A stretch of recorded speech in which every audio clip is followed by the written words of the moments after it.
All right, guys, I'm going to try to go through this fast, but I wanted to take a moment to review what you're going to find in your bucket. So it'll be all the supplies that you need. And in addition, every event will have a hanging folder with a number of pieces of information in it. Starting out with the brown folder on the left, you've got the must-knows about the event in case you get a question and you just want to have a quick reference point, or if you're a new advisor. On the right, you've got your general reminders. If it's a role play event, it reminds you how much each student is allowed in their prep time. And on the right, it tells you how much time each student is afforded to have with the judge themselves. If you are in a role play event, you will see a purple folder labeled original document. Hopefully nobody will need this, but in the event that something gets separated, you need to make more copies, you have an original there that you can run down to tabs or have somebody run down to tabs and make copies for you. Then that will be a red folder titled Participant Instructions. This is what you are going to use to set up the student prep rooms. This is what the students need to be able to see during their prep time to prepare for their time with their judge. Followed by the green folder, which is labeled Judge's Instruction. The red folder was on lavender paper. Now the content in the green folder, the Judge's Instruction, will be on light green paper. This is everything that the judge needs to have to be prepared for their students as they come through and work through the morning.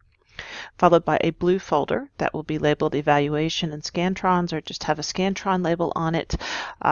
If it is a role play, we're asking that the judges complete just the individual section totals over here as to how many points they wanted for each one. They don't have to add everything up, but we will have labels either on it already or available for the judge to add on top easily. Just in the event that the Scantron doesn't bubble, doesn't scan correctly, we'll have this as a backup copy. So the judge will first fill in here and then transfer that to the Scantrons once the students are finished.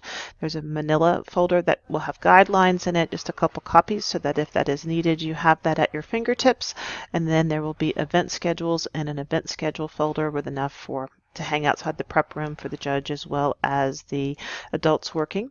Followed up finally by the white envelope, which is once the event is completely done, all of your students have gone through, your judge is ready to go. Account that all of your Scantrons are correctly bubbled. Account for the numbers on it. List any scratches. Please do write across the Scantron scratches of those students that didn't show, so we know we haven't lost a Scantron. And you will bring this back to tabs either with your role play evaluation forms or the written manuals if appropriate.